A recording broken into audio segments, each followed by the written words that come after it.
함께 말씀 보겠습니다. 열왕기상 3장 16절에서 28절입니다. 초등학교 5학년 때 여름 수련회를 갔는데 항상 그때 가면 조별로 성극 발표회를 하게 됩니다. 그때 딱 이 장면을 저희 조가 이제 성극으로 꾸며서 발표회를 했습니다. 저희 집에 가면 사진을 뒤져보면 분명히 이 사진이 있을 거예요. 제 기억에 제가 아주 거만하게 그 임금 자리에 앉아서 솔로몬 역할을 했던 그 사진이 하나 있습니다. 제가 찾아볼까 하다가 그 사진이 어디 있는지조차 기억이 안 나서 찾지는 못했는데 우리 익히 아는 내용이죠. 자, 오늘의 그 사안을 보면 쟁점은 명확합니다. 자, 피스메이커 우리가 할 때 그 쟁점에 대해서 얘기 나눴잖아요. 여러분들 쟁점은 명확해요. 뭡니까? 이 여자의 주장은 뭡니까? 산 아들이 내 아들이다. 죽은 아들은 내 아들이다. 이 여자의 주장은 뭡니까? 아니다. 산 아들이 내 아들이다. 죽은 아들이 내 아들이다. 서로의 주장이 아주 정확하게 갈리고요. 쟁점도 아주 똑부러지게 하나로 귀결이 됩니다. 그런데요, 문제는 뭐냐면 증인이 없습니다. 구약이든 신약이든 증인만 있으면 되거든요. 근데 증인이 아무도 없다라는 거예요. 그러면 뭐가 어려냐면 입증하기가 어렵습니다. 요즘 같으면 이 문제 어떻게 해결하면 됩니까? DNA 조사해보면 됩니다. 그냥 DNA 검사해보면 이 아이가 어느 여인의 아이인지 금방 알아차린단 말이에요. 근데 지금 그 당시에는 그게 없었습니다. 입증하기가 굉장히 어려운 상황이에요. 증인도 없어요. 자, 결론이에요. 솔로몬이 어떻게 해결합니까? 제가 묻는 이 어떻게는 단순한 방법의 문제가 아니에요. 오늘 묵상해 볼 포인트입니다. 어떻게 해결합니까? 그렇죠. 지혜롭게 해결하죠. 하늘의 지혜로 해결하죠. 근데 그 하늘의 지혜가 어떤 속성을 가지고 있느냐 말이에요. 그게 왜 지혜롭다고 할 만하죠? 왜냐하면 스스로 만족한 게 아니에요. 솔로몬이. 보십시오. 온 이스라엘이 왕이 심리하여 판결함을 듣고 왕을 두려워했대요. 하나님의 지혜가 그의 속에 있어 판결함을 받대요. 야, 이게 정말 정확하구나라는 것들을 아마 느꼈을 거예요. 참 지혜롭다라고 느꼈을 거예요. 어느 요소 때문에 그럴까요? 우리는 솔로몬의 지혜로운 판결이라고 얘기하죠.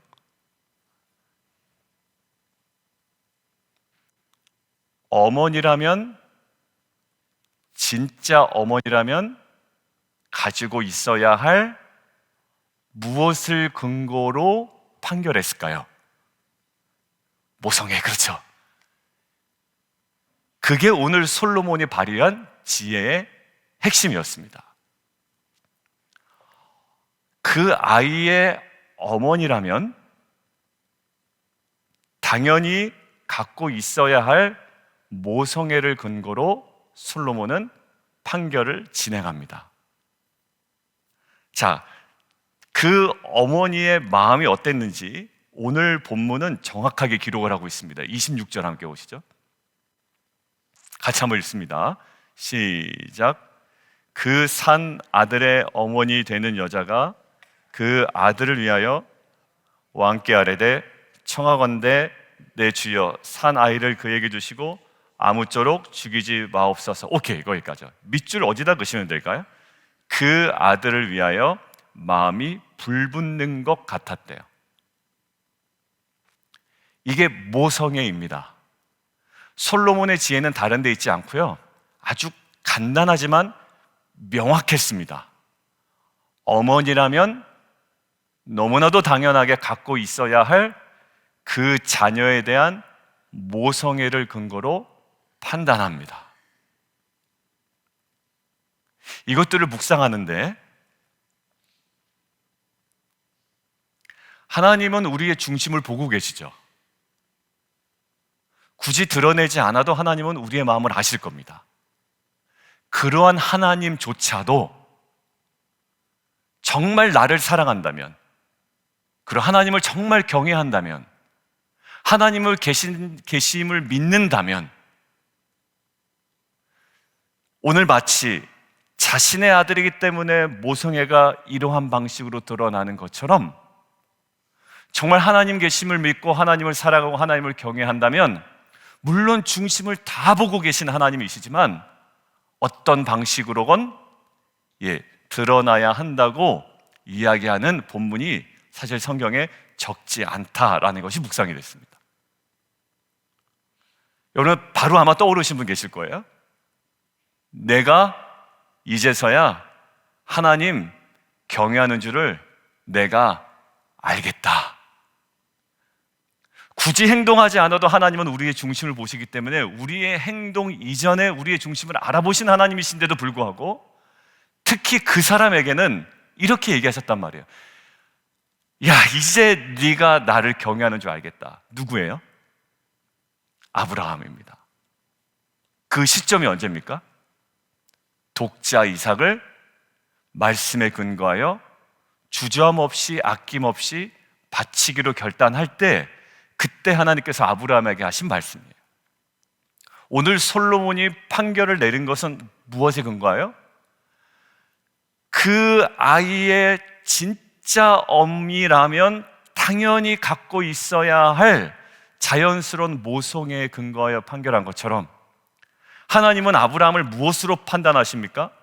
정말 하나님을 경외하고 하나님을 사랑하고 말씀 앞에 정말 무릎 꿇었던 아브라함이라면 자연스럽게 독자 이삭을 바쳐야 하는 그 행위에서 경외하는 줄 알겠다고 얘기하시는 거예요.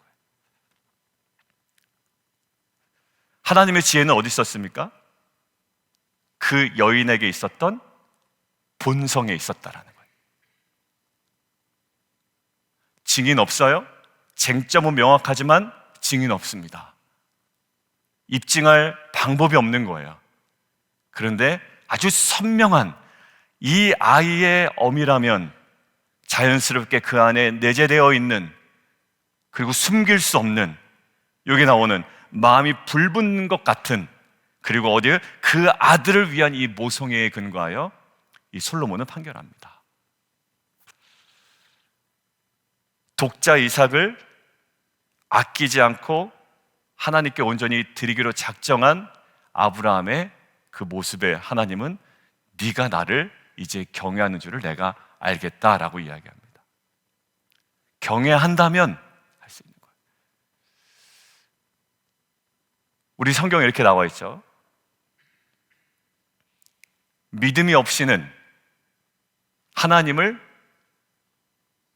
기쁘시게 하지 못한다. 근데 믿음이 어떻게 드러납니까? 다들 믿는다고 얘기하는데, 잘 보세요. 오늘 여인 보세요. 다들 자기 아들이라고 얘기하는데 누가 진짜 어미인지 어떻게 합니까? 다 자기가 믿음 있다고 얘기하는데 정말 믿음이 있는 줄 어떻게 합니까? 자기 주장, 자기 진술로는 드러나지 않는 거예요.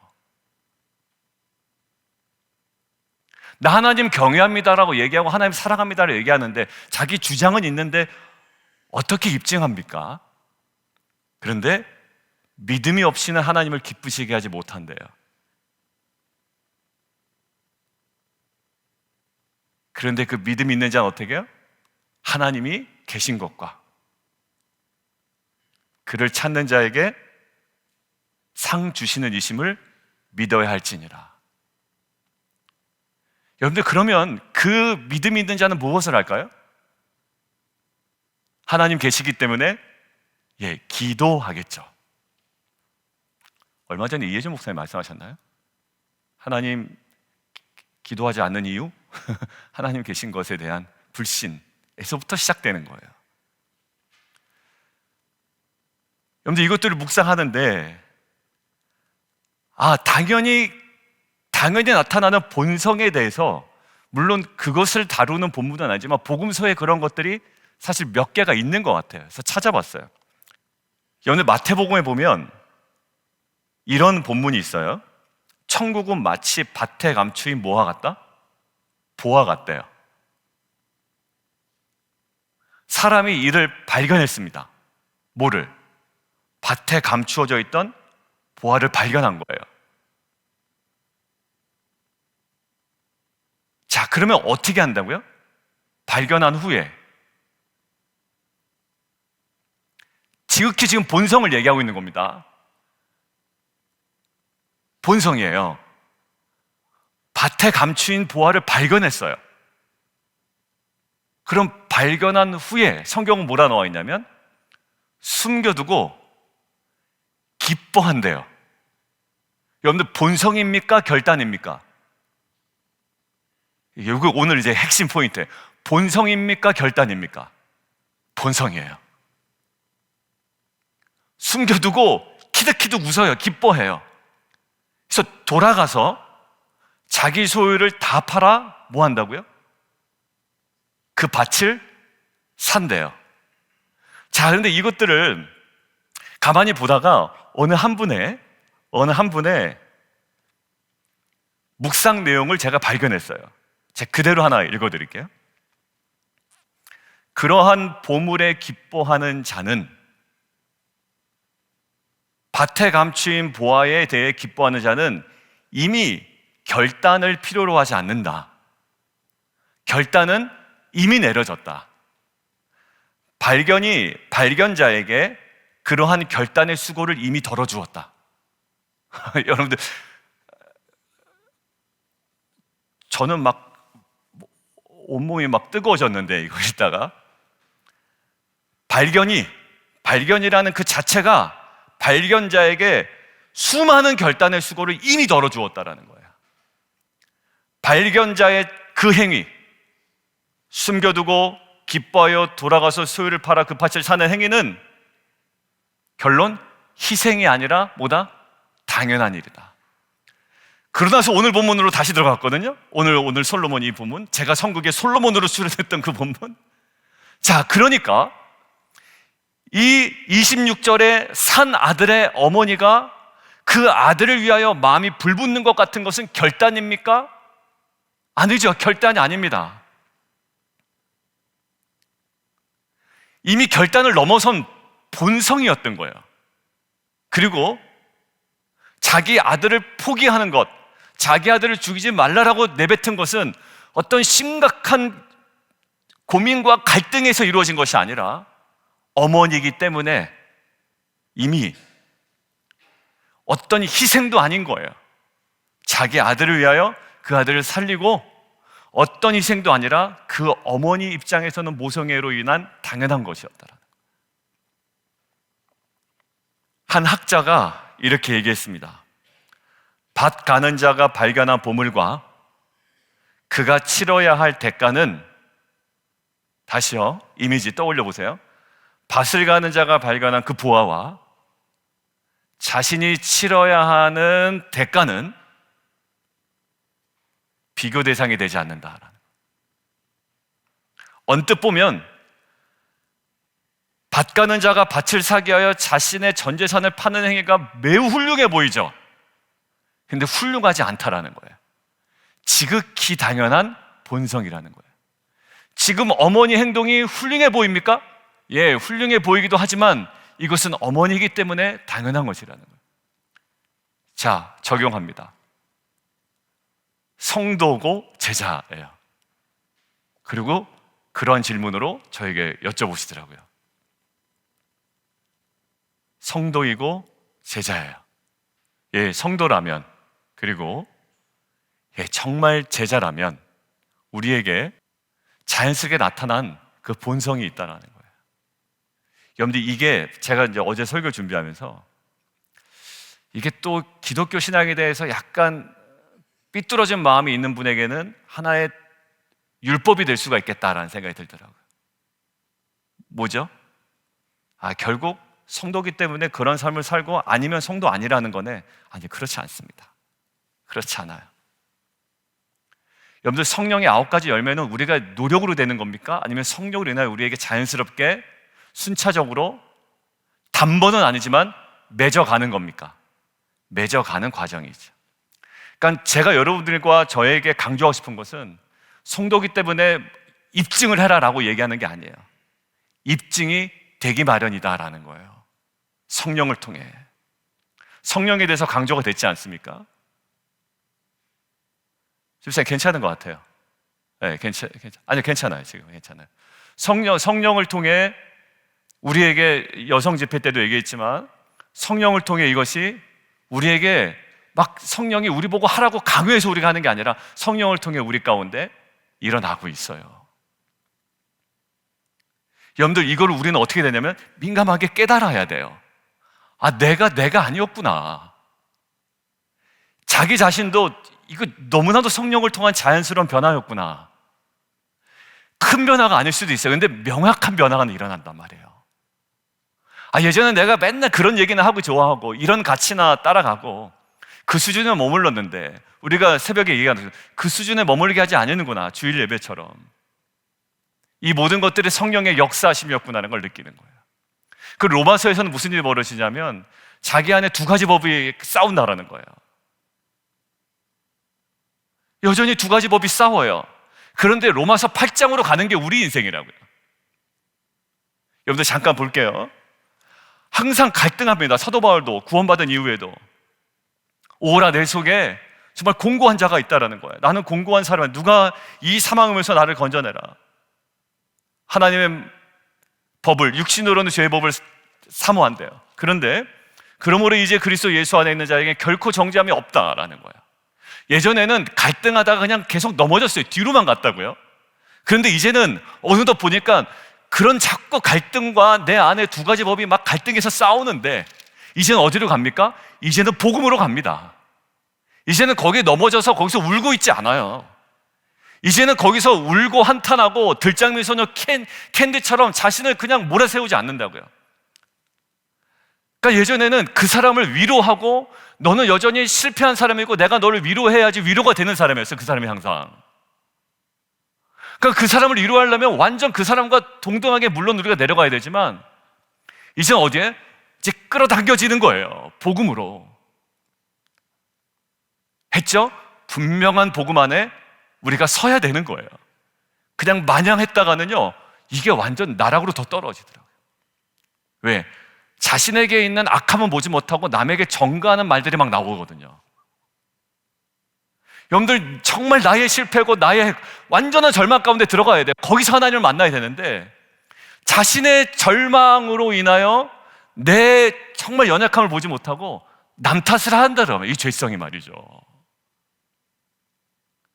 그런데 거기서 계속 넘어지고 남 탓했던 내 인생이 이제는 어디예요? 복음으로 갑니다.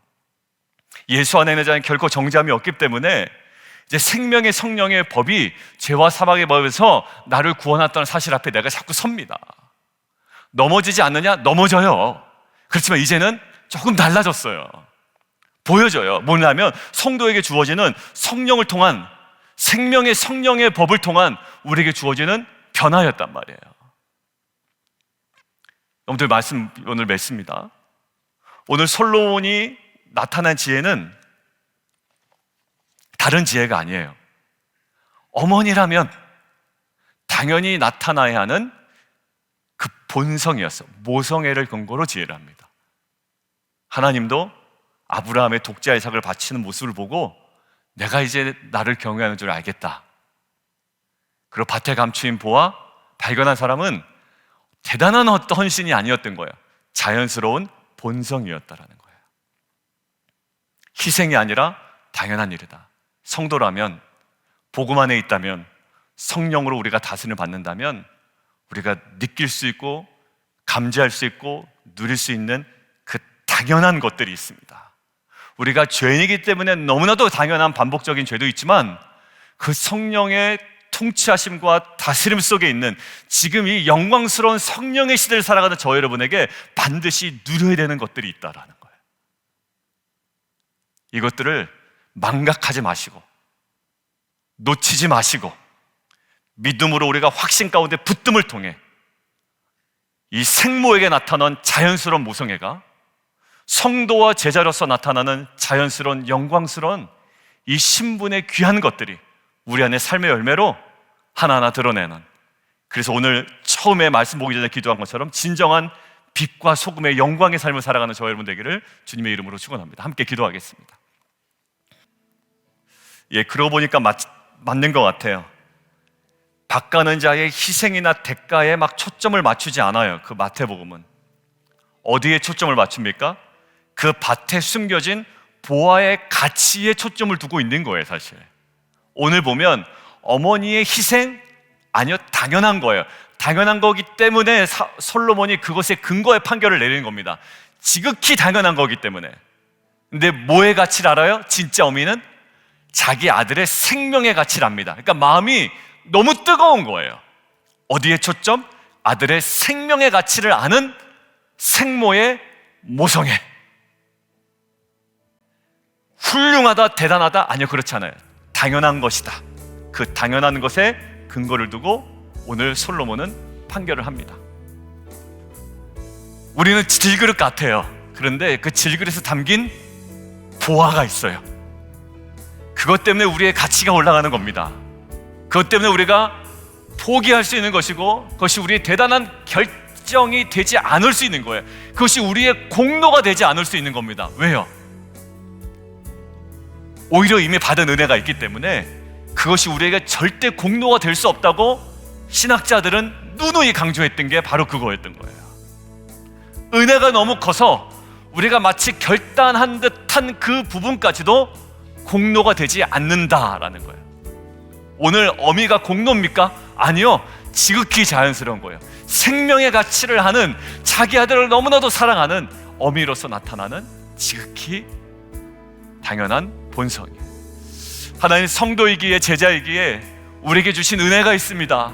그리고 하나님의 성령의 귀한 열매가 있습니다. 선물이 있습니다. 하나님, 이것들이 우리 삶 가운데 구체적인 증거로 너무나도 자연스럽게, 당연하게, 그리고 순차적으로 주님의 때에 맞게 이루어지는 귀한 생애 되게 도와주시고, 그러한 빛과 소금 공동체 되게 도와주옵소서. 우리 주님을 한 번 부르고 함께 기도하며 나가도록 하겠습니다.